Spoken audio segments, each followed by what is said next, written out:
So there's this trend on TikTok that originally started off about how like social media can be so misleading, right? And to be fair, let's pretend that, it's real life for a second. If somebody comes up to me and asks me how I'm doing, I'm not telling them every negative thing happening in my life because I'm just not. And honestly, a lot of people are happy to see you miserable. So I'm not telling nobody nothing bad that's happening in my life, right? And again, that happens in real life, but it also happens on social media.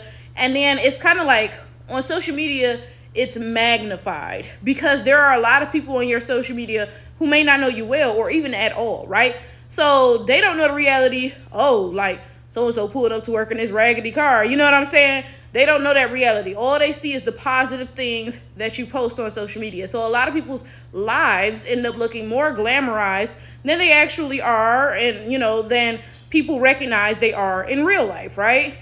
So originally the trend started off like, oh, as a 27-year-old, something I'm scared to admit. And then, like maybe they'd be like, oh, I still live with my parents. Because again, on social media, you can paint this image of yourself that you can't really paint in real life. Like in real life, there are certain things about you that people are going to know that you really can't hide, right? It's not even like you not telling people your business. It's just, if you pull up to the function in a raggedy car, everybody going to see it and know that's you, right? But on social media, you ain't got to post your car, So that's how it started. And then it turned into people of different racial backgrounds saying, oh, as a person of this background or that background, this is something I'm afraid to admit, right?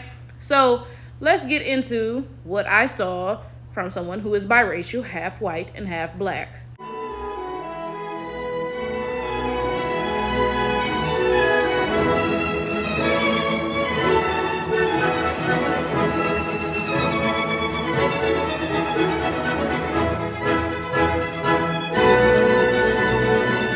So the post begins, as a half black girl, here's something I'm not afraid to admit. And then she follows up and says, I've encountered way more racist black people than racist white people, right? Now, this is my thing.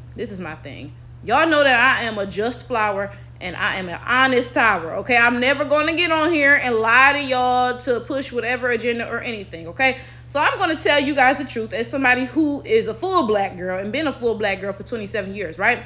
Black people say a lot of ignorant stuff about a lot of different groups of people. I've spoken about this before, and oftentimes I focus on the context of, black people being homophobic or black men being misogynistic or whatever, right?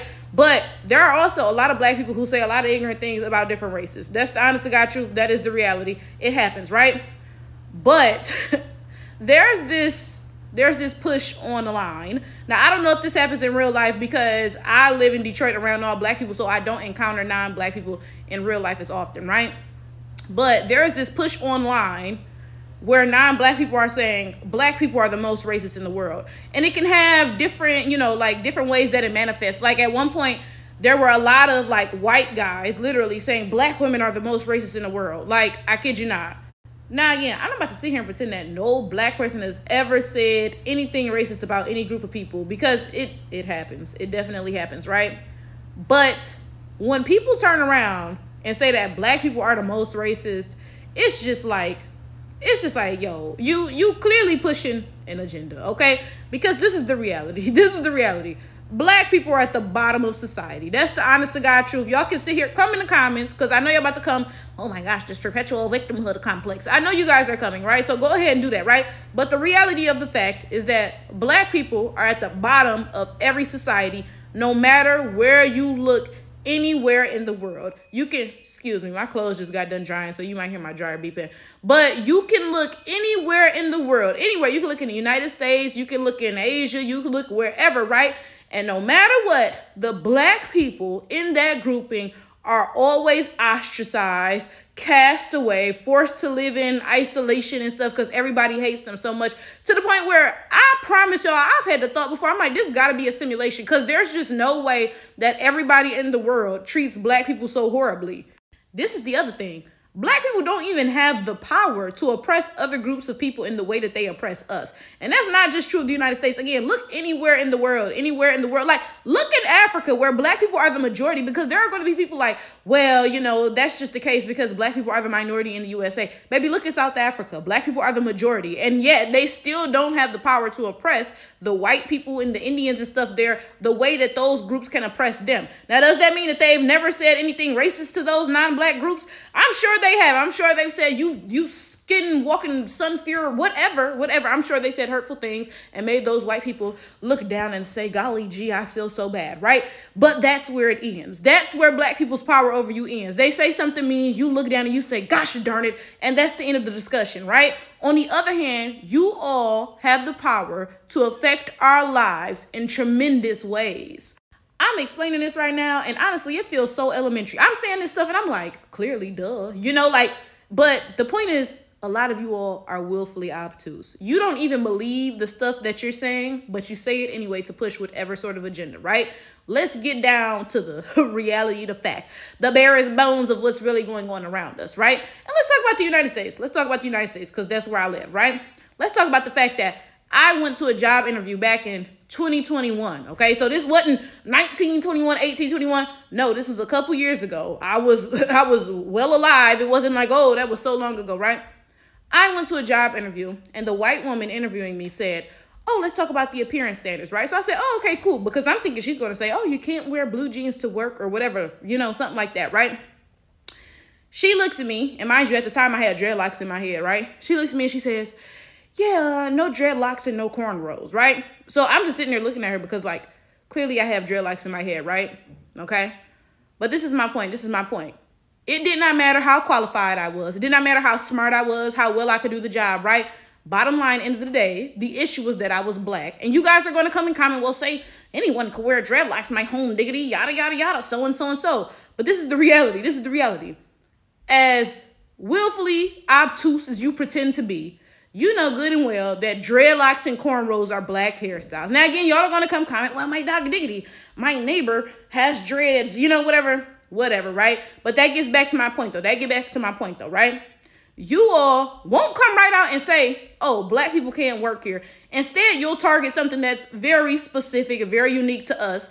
And then when we say, clearly this is about us, clearly this is racist, you all say, well, my homie, anyone can wear dreadlocks. Like, okay, if anybody can wear dreadlocks, why didn't we target a hairstyle that, you know, anyone can wear again, like a mullet or something white people wear? The math not mathing.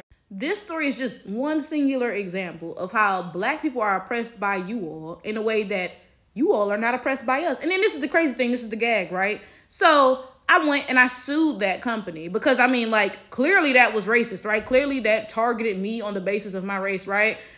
And I lost the case because they claimed that, you know, there was not enough proof to say whatever. I forget what they said. Long story short, though, I lost the case, even though the company admitted to what they said in writing. So it's not like it was even like he say, she say, like they was like, oh, we didn't say that. No, they admitted to what they said in writing, but I still somehow lost the case, right? Because again, my point is this. The oppression that black people face is so much more than somebody saying some mean words. Now, don't get me wrong. We get that as well. We definitely get that as well. Y'all say a lot of horrible stuff about us, right? But it doesn't stop there the way that your oppression does. So this biracial woman made this post talking about home diggity. I know so many more racist blacks than I know racist whites. But be honest with yourself. What power do black people have over white people or Asians or whoever else? We don't have the power over you all that you all have over us. That's the reality of the fact, right? And the fact that this is a half black woman saying this, it points out something that I say all the time. Can we stop pretending that biracial people are black? I'm sorry. It's toxic. It's messed up, right? Because they use this half black identity to uphold white supremacy in a new and different way, right? Because if a full white person said this, of course, everybody would be like, well, you know, you white, you just being racist, you just saying stuff, right? But the fact that this woman is half black, then suddenly people can say, well, you know, she's half black, that's black, and she's saying this, so and so and so, yada, yada, yada. Come on now. Again, I'm explaining this, and it's so elementary, bro, because it's like, yeah, of course, there are black people who say ignorant things about other races. Yeah, same way there are non-black people who say ignorant things about black people, right?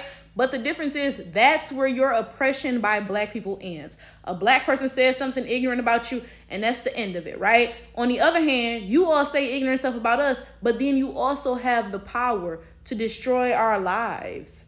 The thing that I don't understand about when y'all get on the internet acting like this, oh yeah, black people are the most racist, so and so and so, yada, yada, yada. It's the fact that you don't even believe that. It's not even just the fact that I don't believe it. It's the fact that none of us believe it, but y'all get on here and y'all push this narrative anyway.